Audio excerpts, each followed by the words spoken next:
You're listening to the Cricket Podcast.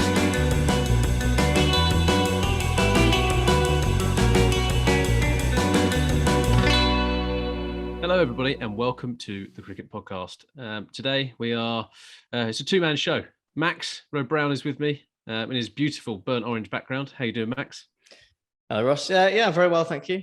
Just thought I'd treat people to, those watching on YouTube anyway, treat people to a slightly different background to the what's been dubbed the crack den of my undecorated master bedroom, and transported people downstairs to the recently painted dining room in the burnt orange, as you said. So anyone listening on the podcast version, do head over to YouTube and check out my lovely orange. Lawrence Llewellyn, Max. Anyway, is it a feature wall, Max, or do you have it all the way around? It's all orange. All the way around, yeah. Whoa. There's a picture rail and it's white above that, so it's not completely. That would be too much. Okay, well, there we go. I am Ross Legg, and I do not have an orange room, unfortunately. Maybe in the future. But we are not here to talk about interior design. We are here to talk about cricket, and more importantly, the final test match between England versus India, which starts on Friday up in Manchester. And we're also going to talk about the recently announced India T20 World Cup team. So we'll split this video into two, but you can, if you're listening on the podcast, you'll hear it all in one go. Max, do you have some little messages for our listeners? Indeed, I do. As always, please do like and subscribe to us on YouTube. Follow us on Twitter and Instagram at the Cricket Pod. Tell all your friends about the marvelous cricket podcast, and just keep doing the good stuff. Indeed. And obviously use code TCP25 for Woodstock if you want a new cricket bat, new gear, whatever, because they sponsor us. And you can also find us on Patreon, which is Patreon/The Cricket Podcast, if you want to contribute. Thank you to all of the new ones that we got from our 35,000 people who watched our roundup of Max and I feeling a little bit sorry for ourselves and after India's fantastic win against England. But let's look forward, not back. Max, Joe Root has a big task on his hand, doesn't he, in terms of levelling this series. And I think actually if England came out of this series with a 2-2 draw, they'd be pretty over the moon with that, wouldn't they? Well, it certainly would have gone counter to all of our expectations, wouldn't it? With our predictions, which I believe were unanimous in favour of India. So I think, a 2-2 draw, even if it is at home against the team who came second in the World Test Championship, can only be regarded as a success when you look at the state that the England Test side is in. It's, if you want to put it nicely, you'd say it's in flux, maybe. In transition. Yeah, so it's always in transition, though, isn't it? There always seems to be there was a brief period in our adulthood that England were fantastic at cricket, like really, really, really good in the Test game. But everything else has been that difficult transition period. It's like when a football team is rebuilding, they're going for a rebuild. Like Tottenham have been for about 15 years. Well, it's 20 years since we last won a trophy, Max. 20 years. So, 2 whole decades of disappointment. But I think in terms of the game, Manchester, for those of you who don't know, might as well be called Monsoon Chester because it is going to rain very much, isn't it, Max, over the next, 48 hours? Apparently, although that is according to the BBC, and the BBC's weather forecast is, I wouldn't put it up there with the most reliable. If you were to rock up for my cricket team on a Saturday and say that you've consulted the BBC weather forecast, you would be jeered, probably ostracized. Yeah, for your poor choice of meteorological information. So it's by no means certain, but it doesn't look great for the next few days. So. But with any luck, it will clear up in time to at least get enough cricket in for India to beat England. Well, the weather, the reason I mentioned the weather, one, it obviously affects the teams that will be put out. Mm-hmm. But two, Manchester is the test venue, or Old Trafford is the test venue, which typically spins the most. So all of the bits on Twitter and in the media of, I can't believe they've not picked Ravi Ashwin, which also came from us. They're going to be banging that drum again here at Old Trafford if he doesn't get picked. But if there's going to be thunderstorms for the next 2 nights, perhaps that it's not going to be the most spin friendly as they might think. But let's start with England. So, Max, have you seen the news that Jos Buttler is back? I have, yeah. That was I don't know about you, Ross, but I found that somewhat surprising. I assumed that was just pretty much him done for the year, really. But no, straight back in. Well, there were some people in the media and some people on Twitter saying that his Test career was over. It was deemed over by quite a few people, and they've proved themselves to be idiots, really, haven't they? He's back in as vice captain and will wear the wicket keeping Well, gloves. if you're going to fail, you might as well fail fast, right? It's like the guys who go, the world is going to end tomorrow, and it's going to end in a week. This is what's going to happen. Gets to that point, and they're proved idiots. And someone will be right eventually. Yeah. No, Max, they won't. It's going to keep on rumbling on forever, and England are going to be terrible at Test cricket forever. But that means there's a bit of a shootout for the last batting position. If we kind of go with the squad that or kind of the makeup that we've kind of grown accustomed to. Ollie Pope hit 80 in the last Test match, and then obviously was cleaned up by Bumrah. Johnny Bairstow hit 37, and then was cleaned up by Bumrah. Based upon kind of form, so Johnny Bairstow's enjoyed his just averaging about 35. Yeah, it's not so much of a renaissance, is it, as coming back and doing what he's been doing consistently for quite a long time, scoring not enough runs. And Ollie Pope, who was labelled as kind of a prodigious talent, especially against spin bowling, comes up against Jadeja, who's obviously an elite level player, potentially Ashwin, who had him on toast when they played in India. It's a coin toss, Max. Which side of the coin do you think is going to come down on, the Pope side or the angry Johnny Bairstow head side? Well, it could be, where do I think it will come down? Where do I think it should come down? Could be two different things. What's annoying me at the moment about Johnny Bairstow is there's like in the conventional cricket media, people have seemed to convince themselves that he's doing a really good job back in the England side by consistently scoring about 30. And it's better than zero. It is better than zero. It's better than zero, so that is a step up. He did also get zero in the last game, didn't he? So yeah, but well, so did Pope. But I just think, like, he's had 4 games now where he scored about 30. We need more than that, really, don't we? And I think people are trying to kid themselves that because he looks a bit better than he did before by covering the off stump and not getting bowled all the time, he's improved. But I don't think he's improved, sure, from being bowled within the first over he's faced, but not to a point that I think he should be in the England side. So for me, I think you would go with Pope with Buttler back in the side, which you can only assume Buttler will be back in the side if they've recalled him. Yeah, well, Joe Root has come out and said that Buttler will be playing, so and will be reinstated. So yeah, he definitely will be playing. Yeah, Johnny Bairstow's kind of got himself a case of the Shane Watsonitis, hasn't he? Like now, like just kind of if he's not bowled, he's LBW, and then he never thinks he's out. Well, he's replaced one problem with another now, basically, isn't he? Yeah, I suppose yeah, it's like giving up alcohol and then taking up smoking.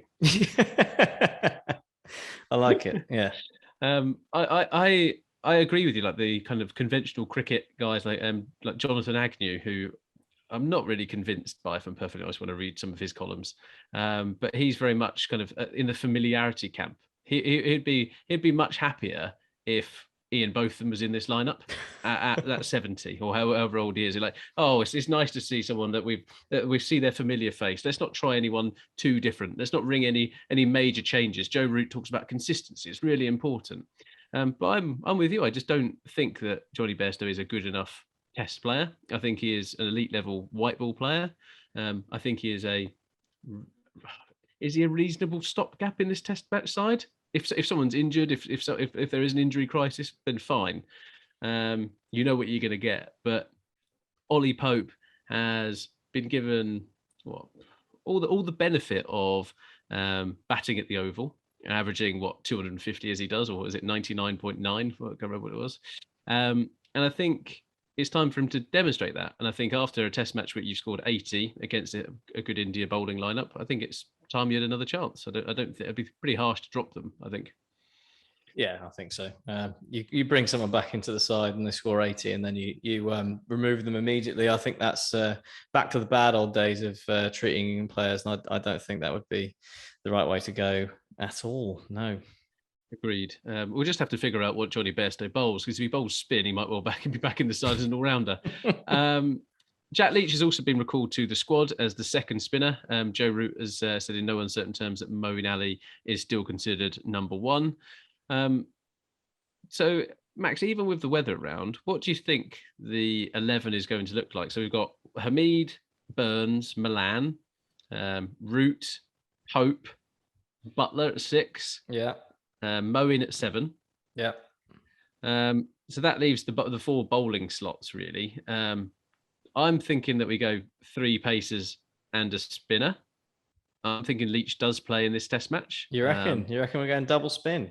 I think. Well, why not? Right. I think we're flogging our pace bowlers into the ground. Do Robinson and Anderson actually have 25 overs apiece in them again? Do they have more than that in the tank? Can they bowl 40 overs in a test match? I think they need another spinner to actually hold up an end. Moeen Ali isn't used in that way by Joe Root. He's not trusted to do that. I know that when Dan Weston comes on the show, he says that Joe Root should be bowling a little bit more in this test side to kind of make up those numbers. But again, Joe Root can't do everything in this side. So Max, well, who do you think the 4 bowlers will be? I've got Robinson in there. I'd like to see Mark Wood play because I just like Mark Wood, but it'll probably break. And yeah, I think Anderson, just might as well roll him out one last hurrah at Old Trafford as well, and then Jack Leach as well. What do you think? I think it might depend on how accurate the BBC weather forecast is. It has been pretty warm the last few days. So if we do avoid any moisture, then there is definitely a case for having Jack Leach and Moeen Ali in there both together. I would be surprised if that happens. I cannot see England doing 2 spinners at home. It just doesn't feel like something we'd do. It really doesn't. It would be quite something if it turned out with England putting out Moeen Ali and Jack Leach, and Ashwin is still not playing. That would be something. I'd quite like to see that. That'd be pretty entertaining. But I think Mark Wood's got to play. I really do. It's a bit one-dimensional, wasn't it? It was two. Yeah, you just had 4 guys bowling like mid-80s, right arm over. It's not. Yeah, I mean Trent Bridge as well. It's it's a bouncier, quicker. We did take 20 wickets. We did take 20 wickets. But I mean, Craig Overton, underused in that, and like Joe Root's got a history. We took 20 wickets, but we let slip like an innings lead of 99 to have to chase a record total. So it didn't go that well. I think if Mark Wood's fit, I think he's got to play. I'm thinking maybe if Wokes feels he's up to it, because obviously he's barely played any cricket all year, so to roll him out for 47 overs or whatever it was, and then make him turn around and do it all again, might be too much for him. But if he's up to it, then I would be thinking Wokes over Anderson. I'm thinking it's a big call. It would be a big call, but I think it might be the way to go. Wood, Robinson, and then maybe Sam Curran. Get Sam Curran back. Sam Curran can't play. Stop bringing that Surrey rubbish here. I think I think one of them has to be out of Robinson and Anderson. I think one of them has to be rested. I don't think that Craig Overton wasn't utilised in the last game as well as he could have been, and I think there's a reason for that. He's either injured or Joe Root is just like, well, actually, I just don't think he's going to get wickets. So why is he in the side? He's not doing a Shardul Thakur where he's turning up and holding up an end and taking brilliant wickets.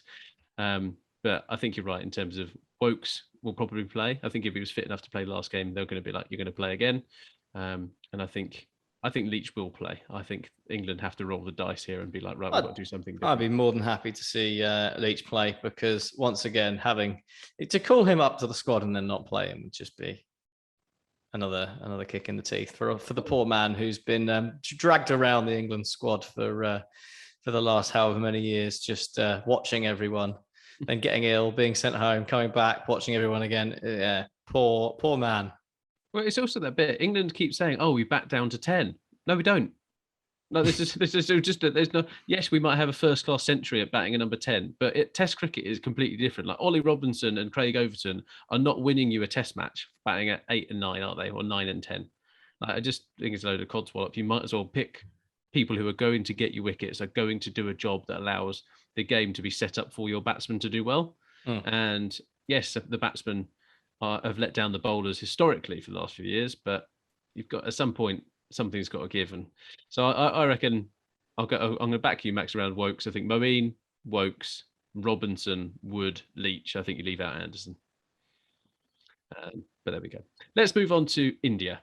Max, were you impressed with Yadav at the Oval?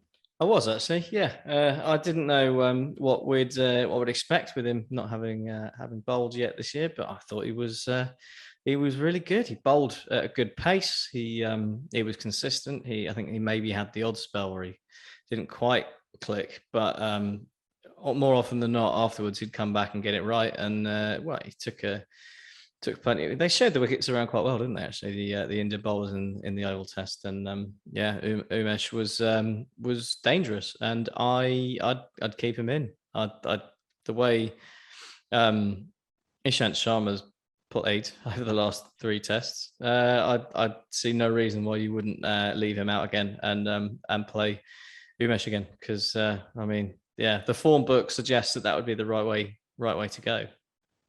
Yeah, the other man in question who could come in is Mohammad Shami, who going to get quite a bit of movement. And I think, I'm going to turn around Shane Warne's thing. If it seems, it spins. If it spins, it seems. And Mohammad Shami sure can seam the ball, can't he? Yeah, no, Shami's been brilliant all series, and I would get him straight back in. But I'm thinking maybe bring him in for Siraj, who's played all 4 tests. I think one of Siraj or Bumrah probably would have to be rested in the same mould as Anderson and Robinson, and I just can't. How could you possibly leave out Jasprit Bumrah at Trent Bridge? I mean, that would be madness, wouldn't it? This is huge for Kohli. This is huge for Kohli. Obviously, Rahane took the plaudits in Australia. Virat Kohli then lost the World Test Championship to New Zealand. So to win this, 2 spinners, which has clearly haunted them for the rest of the summer. So this is huge, this game. So I think if they go away, if India draw this, they'll be devastated. And I think this is I think they have to put Bumrah out, Max. I think you're right. I think they have to go hell for leather again. But can they get that same performance out of him? Can they get the same performance out of Siraj?